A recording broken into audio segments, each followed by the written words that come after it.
رحم الله من قرأ سورة المباركة الفاتحة. بسم الله الرحمن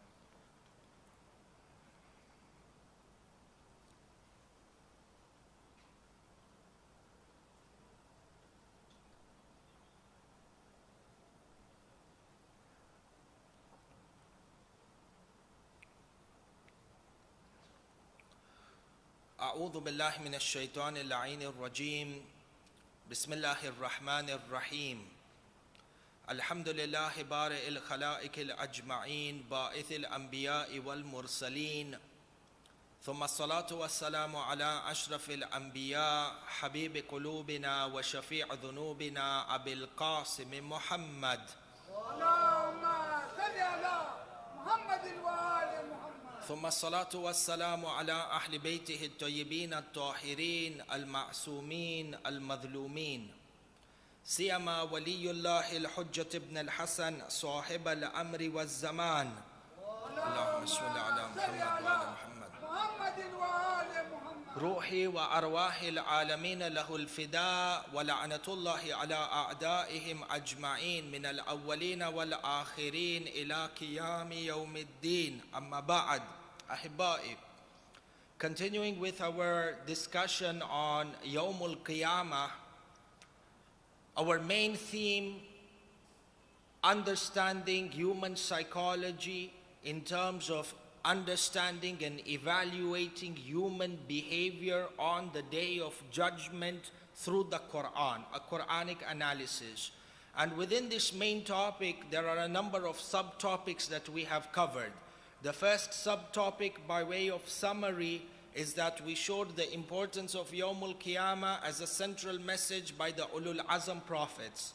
Then we went on to have a look and see the mentality and the psychology of the people who rejected Yawmul Qiyamah, the excuses and the justifications they came up with. And then we went forward to see what was the reply of the Quran, the different strategies and the different styles in which the Quran establishes the necessity and the reality of the occurrence of Yawmul Qiyamah. And then we went forward within this series to understand the concept of nafakhati fis-sur, the nafakha fis-sur, the blowing of the trumpet, which we said in our layman's terms or in common day language, the opening ceremony which shall now mark the proceedings of the Day of Judgment. This was the last position that we reached. Today, we begin and we enter right into the heart of our discussion, Sulb al-Mawdu'. We enter into the proceedings of Yawmul Qiyamah in the sense that as soon as the trumpet is blown for the first time and everything within the realm of existence that has a soul experiences death, and for a second time the trumpet is blown and people are raised into the mahshar, there are a number of occurrences that are going to happen. Today's discussion is heavily Quranic in the sense that, time permitting, we will try to cover at least about 12 to 13 different ayahs within the Quran in order for you to understand the environment and the atmosphere of Yawmul Qiyamah. The idea behind this discussion is to create within us a sense of taqwa. And Shahr Ramadan in itself is the month of taqwa. لَعَلَّكُمْ تَتَّقُونَ. We have 3 or 4 subtopics for tonight. Number 1 is that upon the blowing of the second trumpet, there is going to be a change within the cosmos, a change within the environment, a change in the course of the universe, a change within the earth itself. Number 1. Number 2, we are going to analyze and we are going to try and understand how long is the Day of Judgment. We say the Day of Judgment. What is the length of this day? Number 2. Number 3, who is going to be raised on the Day of Judgment? And number 4, we will have an introduction to what is the initial human reaction upon the occurrence of the Day of Judgment. Yani, as soon as the people are resurrected from the graves and their souls are inserted within their bodies that were previously decayed, and they are raised onto the mahshar, what is the initial reaction of man? These are the items, or these are the subtopics that we want to discover, or we want to understand for today. Beginning in our first verse, Surah Al-Ibrahim, verse number 47, or verse number 48. أعوذ بالله من الشيطان اللعين الرجيم بسم الله الرحمن الرحيم يوم تبدل الأرض غير الأرض والسماوات وبرزوا لله الواحد القهار. Allah subhanahu wa ta'ala discusses or describes Yawmul Qiyamah, when that second trumpet is blown. The entire dynamics of this earth is going to change. يَوْمَ تُبَدَّلُ الْأَرْضُ غَيْرَ الْأَرْضِ وَالسَّمَاوَاتِ. The day when this earth and these skies, the way we know the earth, the way we know the skies, their entire form and their entire shape will be changed into something else totally. وَبَرَزُوا لِلَّهِ الْوَاحِدِ الْقَهَّارِ. Barazu yani, and the entire, this category of people who are then going to be raised, or creation that will be raised on judgment, all of them shall be lined up in front of this all-powerful Lord. So number one, this earth as we see it on the day of judgment will not be as is. There are a number of fundamental changes that are going to happen in the cosmos. And you have a number of hadith within, or a number of verses within the Quran that speak about this. The second point of reference to add on detail to this first verse. What are the changes in the earth that are going to happen? Surah An-Naba. Bismillahir Rahmanir Rahim. Inna yawm al-fasli kana miqata. Indeed, the day of fasl, Yawmul Fasl, the day of separation. One of the days, or one of the names of Yawmul Qiyamah is Yawmul Fasl, day of separation. On the other hand, you have verses in the Quran that describe Yawmul Qiyamah as being the day of Jam'ah, the day that we gather them together. So how is it a person apparently can come and say that the Quran is contradicting itself? In that in one place we said the Quran is a day where everybody is gathered. On the other hand, over here you have Allah subhanahu wa ta'ala within the Quran saying that this is Yawmul Fasl, this is the day when everybody will be divided. Inshallah, if we get time in the coming nights, we will see that both these ayahs are correct, in that all mankind is raised, but at the same time, the way man will be raised on Yawmul Qiyamah, they will be separated into groups and they will be separated into camps. And the basis of the camps upon which you are separated and lined up in depends on the ideology that you followed here in the dunya. Alright, this inshallah we shall have in the coming days. In any case, Inna yawm al-fasli kana mikata. يوم ينفخ في السور فتأتون أفواجا. When the trumpet is blown, this is which trumpet? The second one. When the second time the trumpet is blown, فَتَأْتُونَ أَفْوَاجًا, you will come to us in numbers. Where will they come from? If we tie now the bahath with the previous nights, where do they come from? They come from their qabr, from their graves, as we saw in Surah Al-Yasin. So wherever the different people are buried in different parts of the world, they are now resurrected from their graves. And if you can picture this in your mind, our fathers, our grandfathers, people generations before us, from the time of Nabi Adam, wherever in the world they are buried in graves that are marked and graves that are unmarked, they shall raise up from them and move towards a common central place known as the Mahshar. Yani there's a hadith by Amir al-Mu'mineen salawatullahi wa salamuhu alayh, Allahumma salli ala Muhammad wa ala Muhammad, where he says that towards the end of time, every step, every shibr yani every space of ground on this earth will be filled or will be marked as a grave, but you man do not know. every inch of earth is a grave for somebody somewhere. Either it will be a grave in the future or it was a grave in the past. And you find hadith like these are not hard to believe. You look at the situation inside of Iraq, particularly in places like Mosul and Tikrit, which are filled by the Nawasib. Every day the Hashdu Sha'bi, the people who responded to the call of the Marja'iyya, every time they enter into Mosul, perhaps every other day, Allahu A'lam, they come upon mass graves. People who were executed, mass executions. They were buried into mass graves. Nobody even knew who they are, when they were executed, how they were executed. Every other day, mass graves are being discovered in places from the time of Saddam, Taghut. People were mass executed. You find that this dhulm that was done during the time of Saddam, ajib and gharib, ulama of the Shia, they were thrown into industrial meat grinders alive. Entered into a meat grinder on one side, they come out on the other side, crushed bone and crushed meat. Some of the people would say to the Ba'ath army, if you're going to kill us in this way, at least put us in head first, so the death is easy, rather than being put in through the legs. Wala hawla wala quwwata illa billah.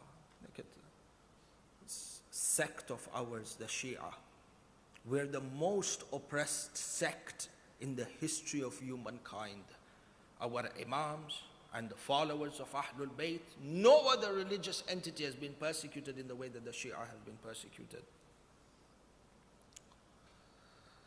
Inna yawm al-fasli kana mikata yawma yunfakhu fi as-sur fata'tuna afwaja. They shall come on the blowing of the second trumpet from all directions in masses, in throngs. وَفُتِحَتُ السَّمَاءُ فَكَانَتْ أَبْوَابًا. The first change is that the skies will be opened up, and that the sky in itself will look like as if it is a door and a passageway to something much greater. Have you seen when you're flying on an airplane and you are on this sky which is actually above the sky of the earth, and you see these clouds underneath you, and it looks like it's a seashore that you could actually walk on them, and above that, subhanallah, vast blueness. It is like as if there are doors leading to other doors. Allah subhanahu wa ta'ala says, you shall be able to envision the sky as if it was a doorway and a passageway to something much greater. وَسُيِّرَتِ الْجِبَالُ فَكَانَتْ سَرَابًا.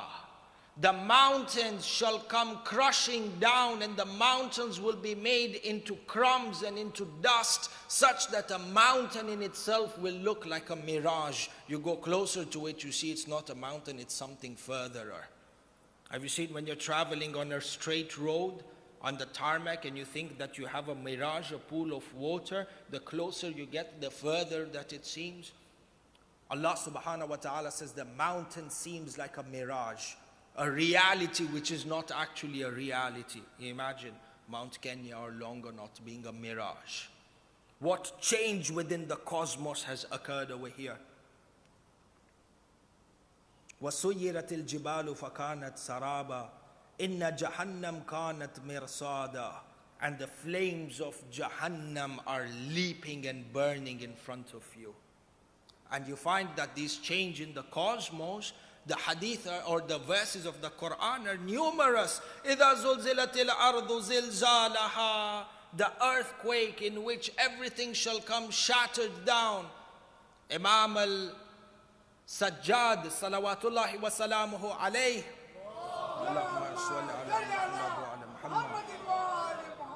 He says that in regards to the earth, this earthquake that will take place and the change within the cosmos, this entire earth will be flattened down in the same way that it was flattened initially during the time of Dahwil Ard. The first piece of earth to be created was the land under Makkah, under the Kaaba, and from there towards Mina, Dahwil Ard. It was like as if it was stretched.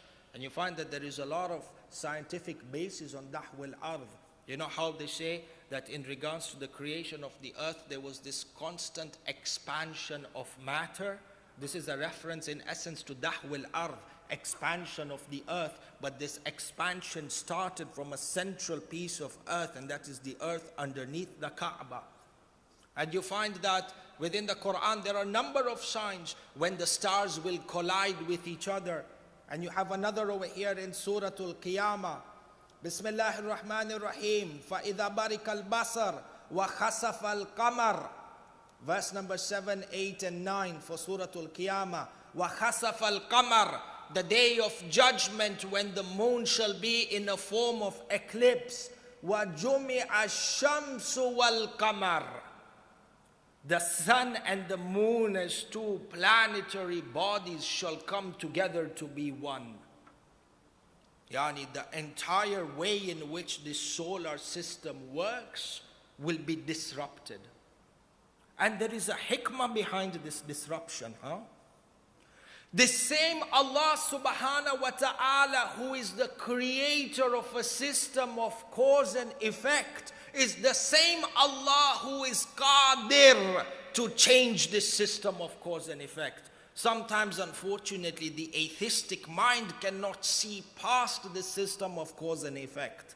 These changes within the cosmos is to show you that these signs which you study, these signs which you have mastered as a result of which you call yourself an intellectual, you think you have understood the solar system. There is someone much greater who can change this entire solar system. It all boils down to Allah subhanahu wa ta'ala being qadir. See how many times in the last few nights this issue of qudra of Allah subhanahu wa ta'ala comes up. And every time it's an indication towards the importance of studying Tawheed in the right way. And if you understand that this is a possibility, then you do not begin to negate or doubt in those hadith in regards to the dhuhur of the 12th Imam. You know, we have one of the signs of the dhuhur of the 12th Imam that the sun shall rise from the west. And you have a number of people, they come and they openly mock these hadith.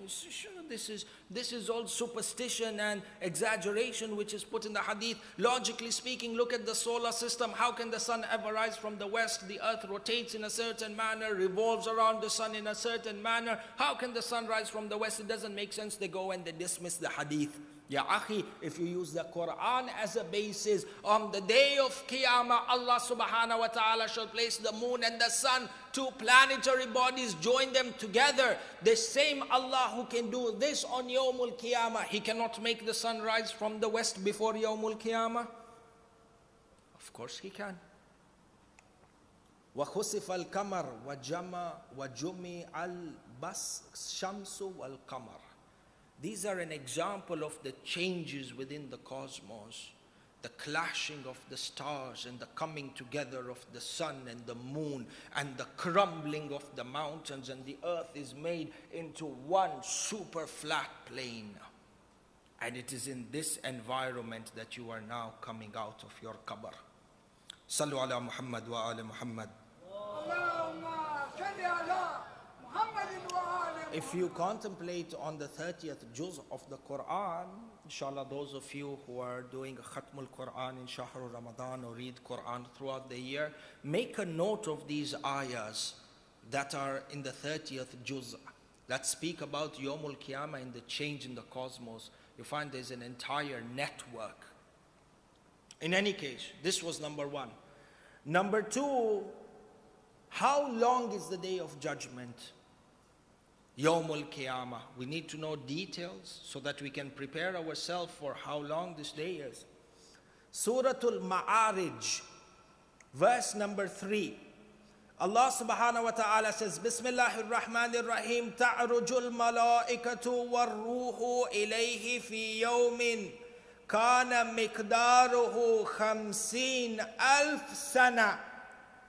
Allah subhanahu wa ta'ala describes Yawmul Qiyamah as being that day. The length of one day is equivalent to 50,000 years. 50,000 years. A person thinks within these 50,000 years, Ya Ikhwani, the heat the thirst and the hunger of Yawmul Qiyamah. And this is one of the points of Shahrul Ramadan. When you experience this thirst and you experience this hunger, this is a hunger and a thirst that only lasts for a couple of hours. Magnify this to 50,000 years. Can you even quantify? Hadith al-Sharif says the length of the day of Yawmul Qiyamah, people's kaffans will be drenched in their own sweat. They will be standing in pools of water that have been formed due to their own sweat. The length of accountability, Allah, do verses like these within the Quran have any sort of impact on us or no? Kalam is here. Bain al-Qawsayn, between brackets, you have within Islamic history that many times when Rasulullah sallallahu alayhi wa alihi wa sallam, when he would read certain verses of the Quran, the mushrikeen would cry out of its eloquence and the impact that it had on the heart. The mushrikeen would cry. Now just a point of contemplation, and I speak to myself. How hard is my heart?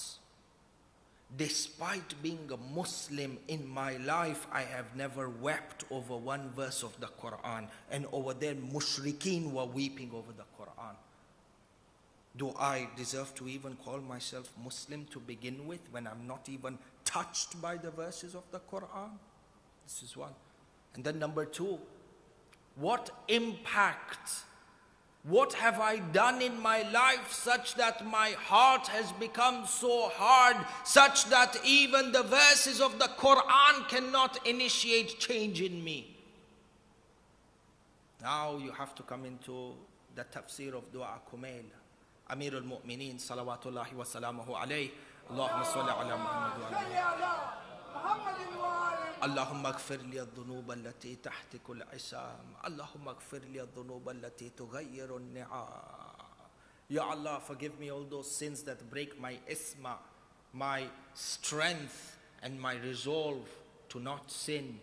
Those sins that break about ni'mah, they change a ni'mah into a bala, stop ni'mah from coming in. And one of the biggest ni'mah is the ability to ponder over the Quran. Ikhwani, Dunya is a world for imtihan and test and constant refinement. Sallu ala Muhammad wa ali Muhammad. So you have within this verse of the Quran that the day of judgment is equivalent to 50,000 years. You have another verse in Surah Al-Hajj where Allah subhanahu wa ta'ala says, Bismillahir Rahmanir Rahim. يستعجلونك بالعذاب ولن يخلف الله وعده وإن يوما عند ربك كألف سنة مما تعدون. Allah subhanahu wa ta'ala says, and they are hastening towards the adhab. Yani the mushrikeen used to tell Rasulullah, if Yawmul Qiyamah is actually going to happen, tell your Lord to make Qiyamah happen quickly so we can actually see. يَسْتَعْجِلُونَكَ بِالْعَذَابِ. They tell you, bring the adhab, bring Yawmul Qiyamah to be closer. وَلَنْ يُخْلِفَ اللَّهُ وَعْدَهُ. Allah subhanahu wa ta'ala does not go against His promise. If Qiyamah does not happen today, tomorrow, if not tomorrow, sometime, Allah does not go against His promise. وَإِنَّ يَوْمًا عِنْدَ رَبِّكَ كَأَلْفِ سَنَةٍ مِّمَّا تَعُدُّونَ. And this day of judgment is equivalent to 1,000 years of this dunya. Now, compare this with the verse that we just read from Surah Al-Ma'arij. Over there, Allah subhanahu wa ta'ala says that Yawmul Qiyamah is equivalent to 50,000 years. And over here, Allah subhanahu wa ta'ala is saying Yawmul Qiyamah is equivalent to 1,000 years. What is the right answer? People who don't understand the Quran, those Orientalists, You know, the Orientalists, in terms of their what they call academic research and objective research and objective analysis of the Quran, they have pointed verses like these of the Quran to actually prove that there are contradictions of the Quran. And these are one of the verses that they indicate. They say that the Quran contradicts itself, which is why it cannot be the word of God. Baba, why? They say in one point of the Quran, they say Yawmul Qiyamah is 50,000 years. In another part, it says Yawmul Qiyamah is equals to 1,000 years. What is the answer? And over here, you need Jam'a between. You need to join between these two. And which is why tafsir of Ahlul Bayt is absolutely important. The answer is from our sixth Imam. Imam as-Sadiq alayhi salam says that over here, he was asked the same question. Tab'an, the objections that are put by these Orientalists is not something that is new. These are objections that were there from time immemorial. Imam as-Sadiq was asked about the same question. He said, is there a contradiction within the Quran? Imam Sadiq says, no. The answer is that Yawmul Qiyamah in its entirety is 50,000 years without doubt. But within these 50,000 years, man has to pass through 50 stations. Each station is equivalent to 1,000 years. 1,000 times 50, 50,000. Where is the contradiction? So the mushkila, people who don't understand the religion in depth are hasty in making conclusions towards this. 50 stations we need to take care of. There's an entire bahath and a discussion. If you put for every station one lecture, 50 lectures on 50 stations that we need to prepare ourselves for Yawmul Qiyamah. The maximum time, or the time that a person spends on each station, is 1,000 years if he is going to go through full accountability at every station. And this is where the concept of shafa'ah comes in. There are certain people where the accountability for them will be like the blink of an eye. Mu'mineen of the highest daraja.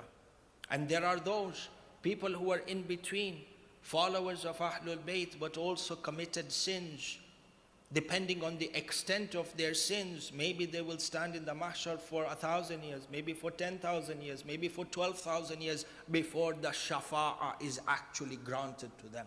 So shafa'ah of Ahlul Bayt, many times we say that, okay, it's okay to sin, inshallah Imam will forgive me, inshallah Mawla will forgive me, and this is true and this is good and it is a very necessary faith to have. But it cannot be a justification to openly sin. That shafa'ah will come, but you don't know when it will come. Do you have the human strength to say that I can bear 1,000 years of God's torment on the day of judgment?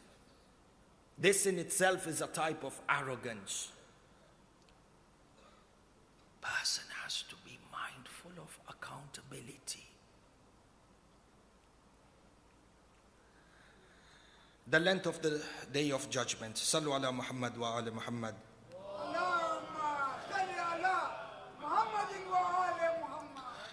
And then we come into the issue on who is going to be raised on the day of judgment.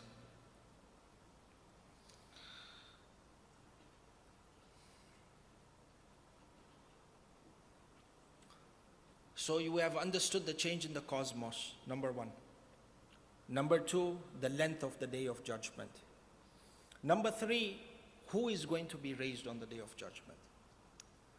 Suratul Kahf. Allah subhanahu wa ta'ala says, Bismillahir Rahmanir Rahim. وَيَوْمَ نُسَيِّرُ الْجِبَالِ وَتَرَى الْأَرْضَ بَارِزَةً. When you see that we have molded and flattened the mountains, and that we have made the earth into one major plain. وَحَشَرْنَاهُمْ فَلَمْ نُغَادِرُ مِنْهُمْ أَحَدًا. Allah subhanahu wa ta'ala says, and we shall raise them. Over here the pronoun hum, third party plural, pointing towards mankind. وَحَشَرْنَاهُمْ فَلَمْ نُغَادِرْ مِنْهُمْ أَحَدًا. Each and every one of the human beings from the time of Adam until the end of time, whoever human being is created, had a soul and died, they will be raised on the day of judgment. And there is no exception. Perhaps man out of his naiveness feels that I will be exempt from accountability on the day of judgment. Allah subhanahu wa ta'ala puts in ta'qeed, yani enforcement of this concept in the last part of the verse. فَلَمْ نُغَادِرْ مِنْهُمْ أَحَدًا. There is no exception whatsoever. First category is mankind in its entirety. And from over here, there's actually a side point. You see, Yawmul Qiyamah, everybody is raised without exception. But you find that there is another time in human history before Yawmul Qiyamah where a certain group of individuals will be resurrected back to life before Yawmul Qiyamah. This is known as Alam al-Raj'ah. Do you know how many of our scholars and how many of our people have been labeled as kuffar and mushrikeen because of our belief in the concept of Raj'ah? Raj'ah is that alam of existence upon the dhuhur of Imam al-Hujjah, ajjalallahu ta'ala farajahu al-sharif. Allahumma salli ala Muhammad wa ala Muhammad. Allah subhanahu wa ta'ala shall raise every one of the A'immah of Ahlul Bayt, A'immatul Hudat wa Wulati Amrillah. Allah shall raise each and every one of them back to life, and every one of the Imams shall have an opportunity to seek justice and to establish their rule as per the will of Allah subhanahu wa ta'ala, beginning with Amirul Mu'mineen. Karbala will happen again. Allah subhanahu wa ta'ala shall raise Imam al-Hussein and the 72. He shall raise the army of Yazid. And on this day, Imam al-Hussein shall have the ability to brandish his sword against the kuffar in the manner that he willed, but restrained himself. What do we read inside the Maqtal? When Abu al-Fadil alayhi salam wanted to go out into battle, Imam al-Hussein didn't give Abu al-Fadil permission to go and fight to his full capacity. This is the student and the son of Amirul Mu'mineen. If he wanted, he would have pushed this army by himself back to Syria. And there is no mughalata, this is not an exaggeration. This can be proved from within the Quran. Ani, this was not in my mind, so I didn't prepare the ayahs. But within the Quran, Karbala, you find that Aliun al-Akbar alayhi salam, when he went into the Maqtal, Aliun al-Akbar himself in one hamla killed 120 people. Imam al-Hussein himself sent close to 1,000 people to Jahannam wa bi'as al-Masir. Abu al-Fadil himself sent hundreds of people to Jahannam wa bi'as al-Masir. How can one human person physically do this? The answer is within the Quran. It's within the Quran. Some people come and they say, no, objections, these are exaggerations and mirch masala that, people have added over the years. Akhi, Imam al-Baqir alayhi salam said that our hadith, if you want to verify them, go put them back, match them towards the Quran. Concepts like these are within the Quran. Inshallah, if Allah subhanahu wa ta'ala gives us tawfiq, maybe tomorrow or the day after, we'll prepare these ayahs of the Quran to show you. Such that even if you are countered by misconceptions like these or objections, you have a Quranic answer towards this. In any case, our kalam was where? Alam al-Raj'ah. For this realm of existence before Yawmul Qiyamah, where Allah subhanahu wa ta'ala shall resurrect certain people who have the highest level of iman, and resurrect those people who had the highest level of kufr, and give an opportunity for the people of haqq to prevail over the people of batil. This is proved within the Quran. Surah An-Naml, Allah subhanahu wa ta'ala says, Bismillahir Rahmanir Rahim, verse number 83. وَيَوْمَ نَحْشُرُ مِنْ كُلِّ أُمَّةٍ فَوْجًا مِمَّنْ يُكَذِّبُ بِآيَاتِنَا فَهُمْ يُوزَعُونَ. On a day when we shall resurrect min kulli ummatin, from every nation, fawjan, a group of people, mimman yukadhibu bi ayatina fahum yuzaun, those people who used to belie our signs. People used to say this verse is an indication towards Yawmul Qiyamah.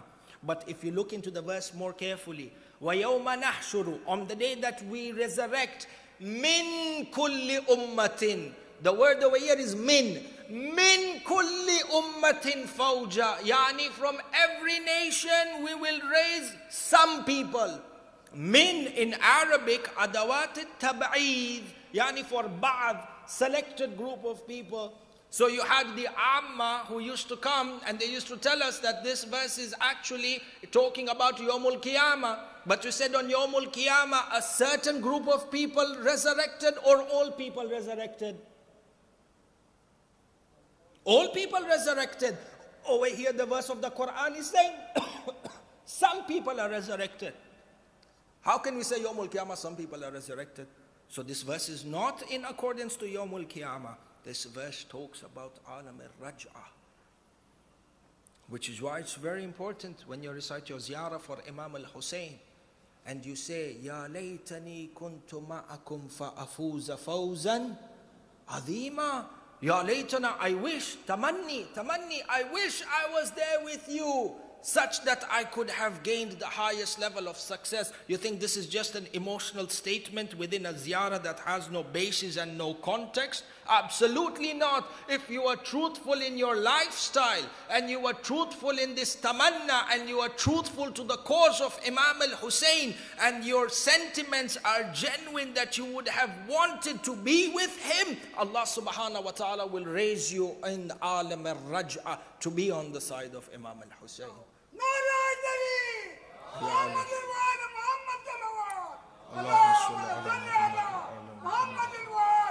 Tayyib. So the first group of people that are raised on the day of judgment, or the first category of people we said are the human beings. After that, who is the next person to be raised? Bismillahir Rahmanir Rahim.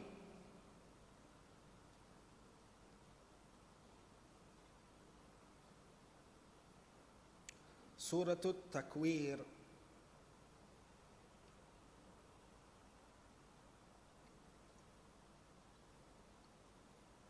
Bismillahir Rahmanir Rahim. Beginning of Surah At-Takwir, verse number 5. وَإِذَا الْوُحُوشُ حُشِرَتْ وَإِذَا الْوُحُوشُ حُشِرَتْ. Even when the animals and the beasts are resurrected. Allah. So it is not only human beings who will be resurrected on Yawmul Qiyamah. Even the animals are resurrected. Ajib. Why is it that Allah would resurrect the animals? This is a question that needs to be asked. There are a number of answers, 2 quick answers. And there are more if a person contemplates on this. But 2 quick answers is that, number 1, those who have done dhulm on an animal, that animal will complain to Allah in front of him. Animals have rights. If you look into the fiqh of agriculture and the fiqh of farming, the rights that an animal has over its master, ya subhanallah, etiquette of farming and etiquette of agriculture, etiquette of rearing animals. Those who are into sheep farming, rearing sheep or rearing cows or chicken farms or whatnot, ikhwani, these animals have rights over you, from the food that you feed them to the cleanliness of the pens and the environments in which you keep them.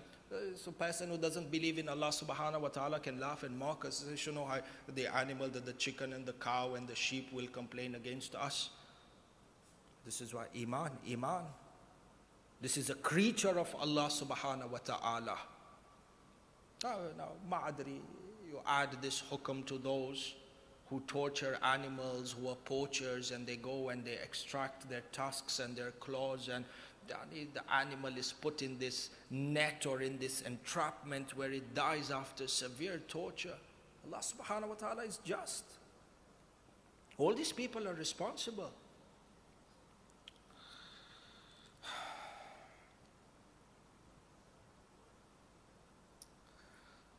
The animals are raised, number 1.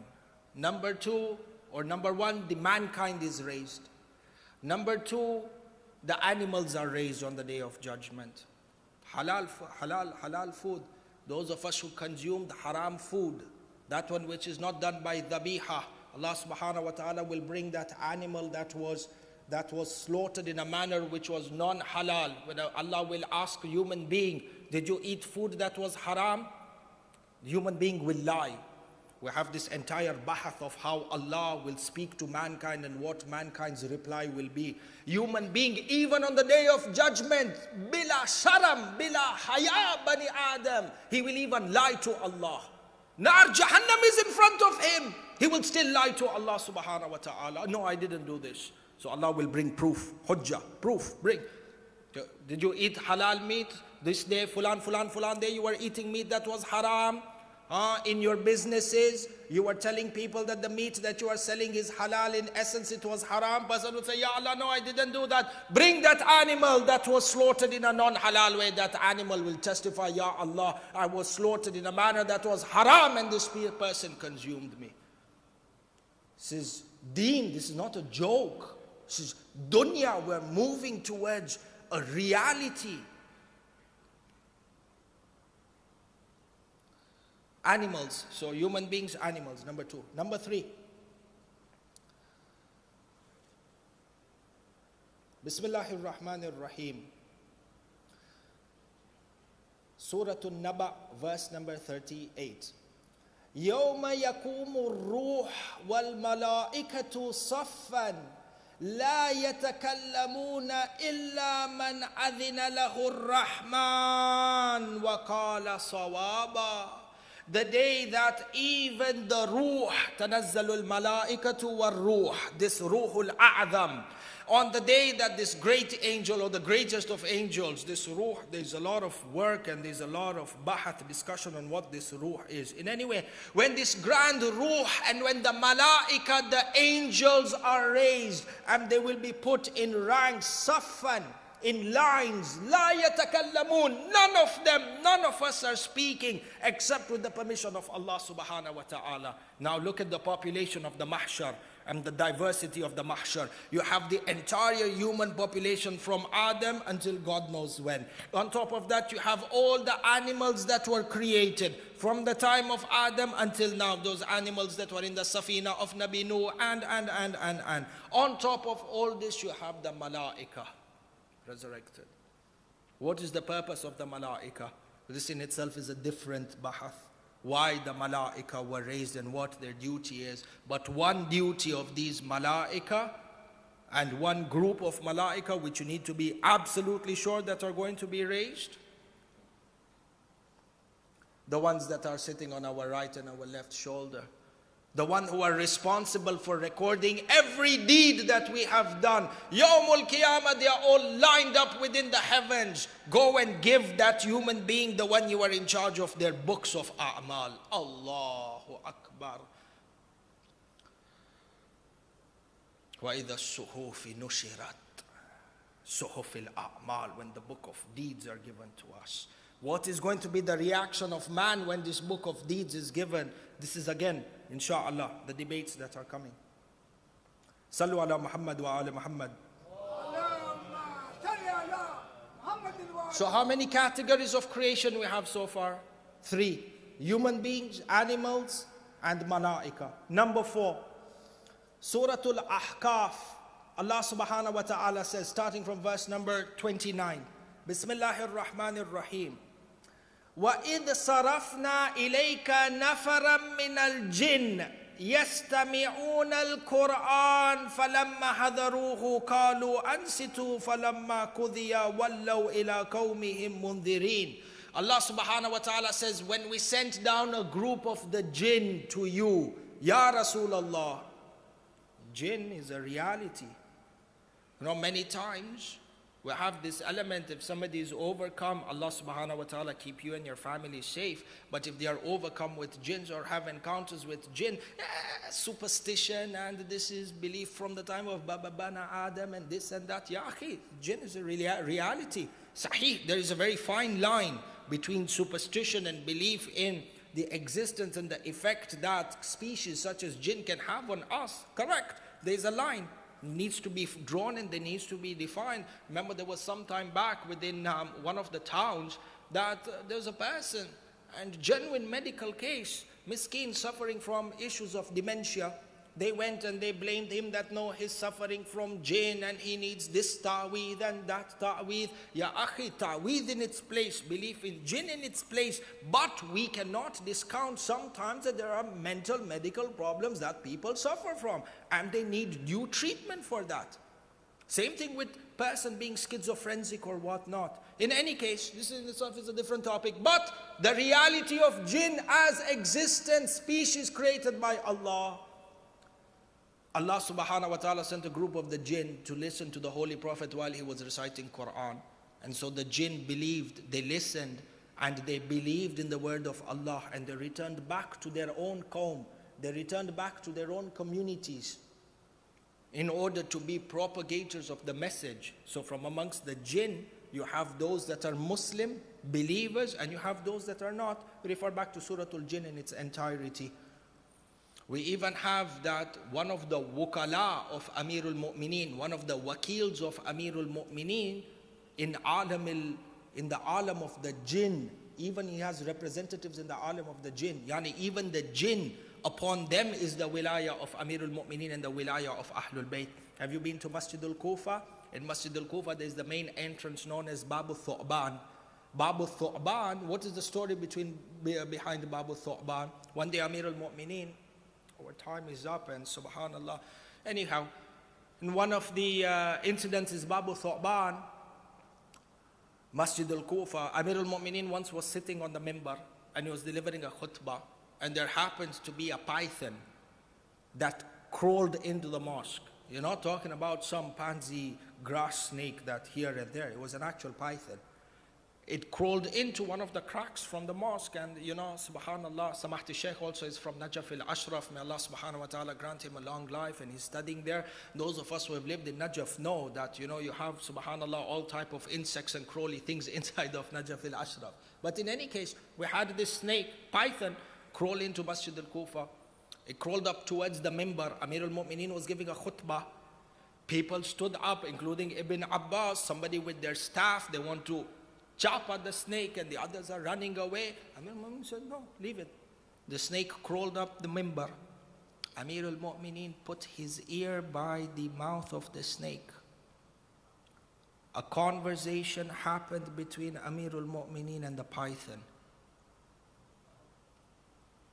Ajee. Somebody will come and say, Ya Shaykhuna, this is ghulu, if not a fairy tale. But you see, unfortunately, a lot of these miraculous concepts, when we think about them, the first thing that comes into our mind is a Disney movie or a cartoon. And this, unfortunately, is one of the effects of the media. When you want to create disbelief in a concept, what do? You mock that concept. Mockery is one of the tools of the kuffar. In fact, there is an entire, inshallah, if Allah subhanahu wa ta'ala gives us a time in the future, the tactics of the kuffar in terms of dismissing the message of the Prophet. What tactics did they used to use? One of the tactics was mockery. Till today, if you want to create disbelief in a certain concept, mock it. If you mock it for a sufficient amount of time within the public, that reality in itself will fade away. Somebody come and say, Ghulu, Shaykhuna, what do you mean that Amir al-Mu'mineen was speaking to a snake? How is it even possible for a human to communicate with a snake? Number one, does science not show us that animals can communicate in their own way? And that there is a manner and there is scientific approach towards understanding communication between animals? Sahih lola? Sahih. Number two, has this not happened in previous history? Wasn't Nabi Sulaiman able to speak and communicate with an ant? Yes or no? Of course he was. So the same thing applies to Amirul Mu'mineen. Sulaiman was the hujjah of Allah subhanahu wa ta'ala. So is Amirul Mu'mineen. Where is the problem? Amirul Mu'mineen had a conversation with this python. They had their conversation. The python crawled down the mimbar and disappeared into a cry. People came forward, they said, Ya Amir al-Mu'mineen, what happened? What is this? We can't understand what just happened here. Amir al-Mu'mineen says, this was one of my representatives in the alam of the jinn. He came to us in the dunya in the form of a python. And I made for him, he was confused about masail. I explained the masail and he has gone back as a muballigh. In our ziyarah, what do we say? Assalamu alayka ya imam al-insi wal jan, plural of jinn. For shahid, in any case. قالوا يا قومنا إنا سمعنا كتابا أنزل من بعد موسى مصدقا لما بين يديه يهدي إلى الحق وإلى طريق المستقيم. The jinn went back to their communities and they said, O people, O men, O mahshar al-jinn, we have heard a new revelation of Allah subhanahu wa ta'ala, which is an attestation of the Tawrat, meaning the jinn were believers from the time of Nabi Musa. It is a book of haqq and it guides you towards tariqul mustaqim, the straight path.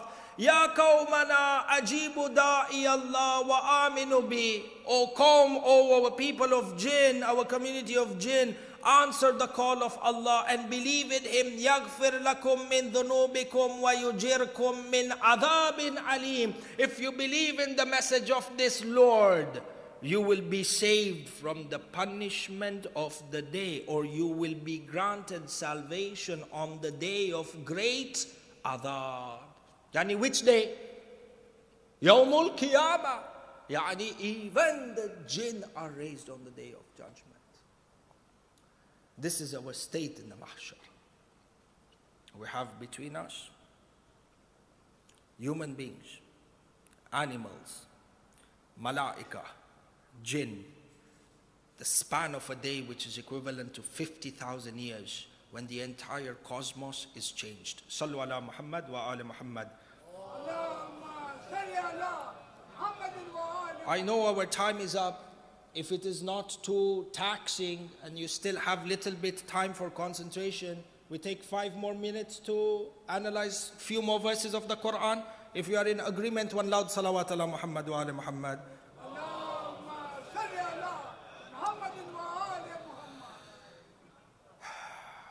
The reaction of man on the day of judgment.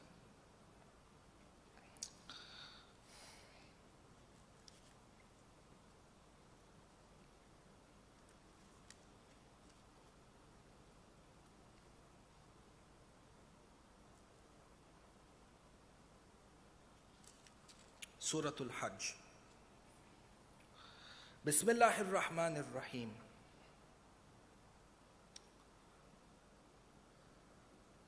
يا أيها الناس اتقوا ربكم إن زلزلة الساعة شيء عظيم.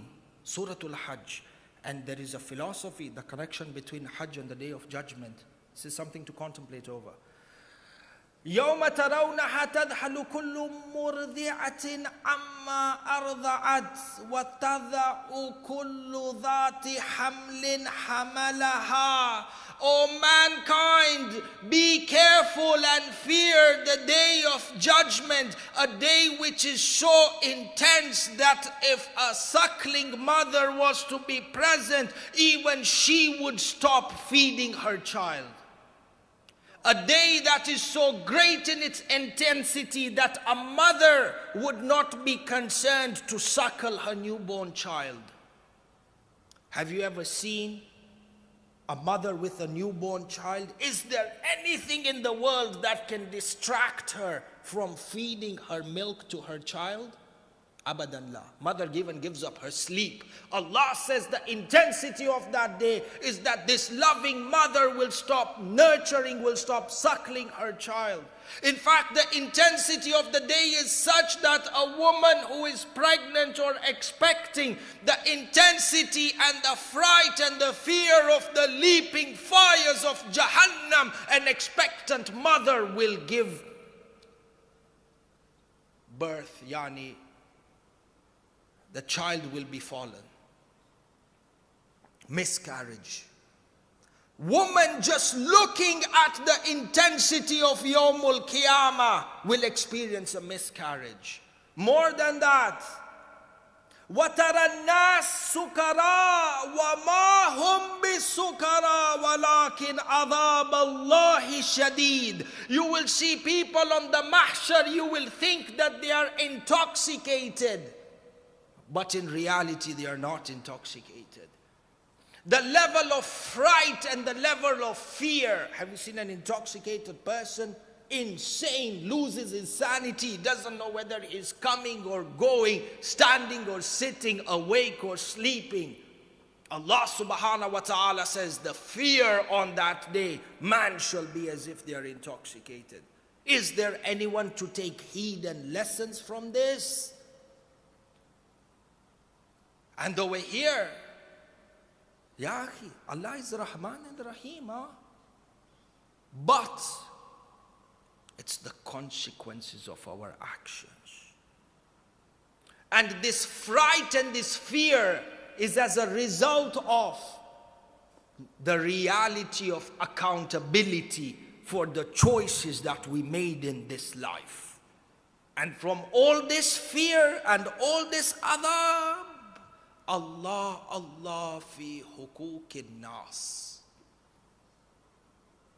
Fear Allah in the rights of other people. Money that is owed. Relationships that you are supposed to have. Dhulm in relationships. Dhulm against other people. Ghiba. Something that we think is so tiny and minute. Ya akhi, ghiba is the reason for your entire deeds to vanish from your scroll. And this reality suddenly hits you with the flaming fires in front of you. And this is the state of man. A person uses these verses of the Quran to live a life of compliance, to be cautious. If we close our eyes from the reality, does that mean the reality will not exist? It will exist. This is what we're moving towards. People pay thousands of dollars to those who can tell the future, fortune tellers. You know, people want to know what's lying ahead for me in future. Here, Quran has given you balash, free of charge, what future waits for you. Is there anybody to take lesson from this? Sallu ala Muhammad wa ala Muhammad.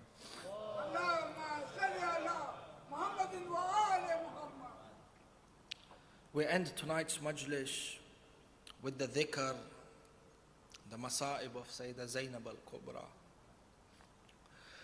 Today, the 22nd night of Shahrul Ramadan, this is the first night that Sayyidah Zainab al-Kubra spends in her house in Kufa without her father, Amir al-Mu'mineen.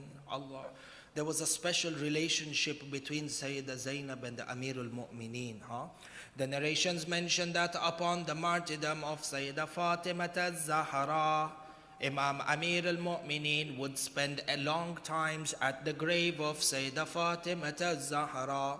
He would recite Surah Al-Yasin and Surah Al-Safat at her grave, and he would weep for long hours. One time Amir al-Mu'mineen wept to the extent that he fainted.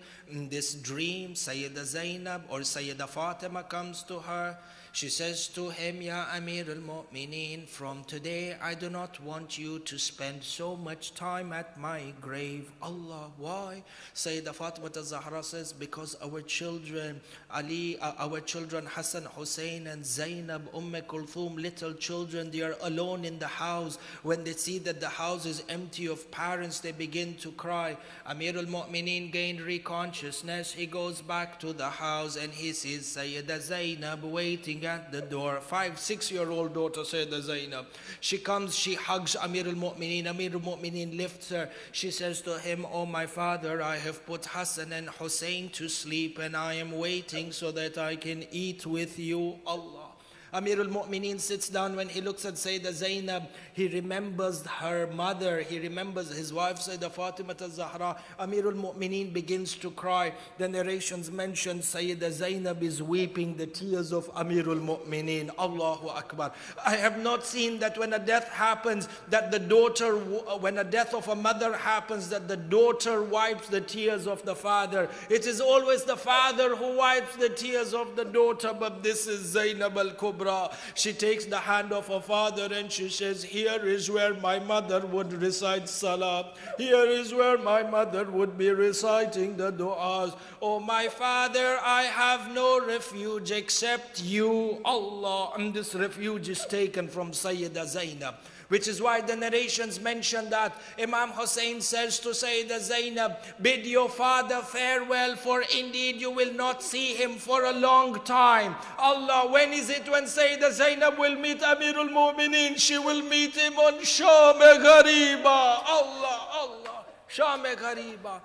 The narrations mention when all the tents and all the camps of the women were burnt, all the women's possessions were looted. In the middle of the night, Sayyidah Zainab finally puts the children and the women to sleep. Zainab has now become Abbas. She's guarding the tents. As she's guarding the tents, she sees a horseman with a niqab from a distance approaching the burnt tents.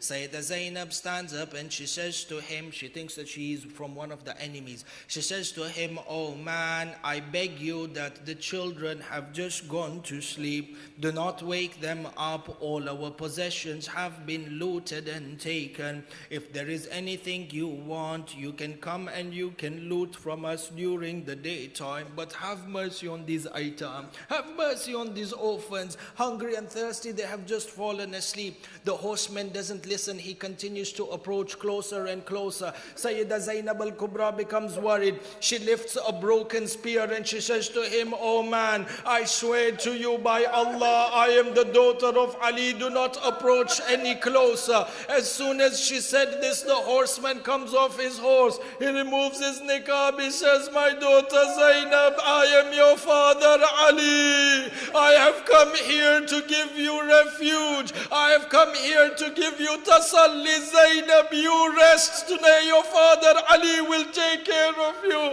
Sayyidah Zainab cries out, Baba ya Abata ya Ali, now is when you came. Oh my father, the body of Ali, the body of Hussein is on the plains, trampled and without a head.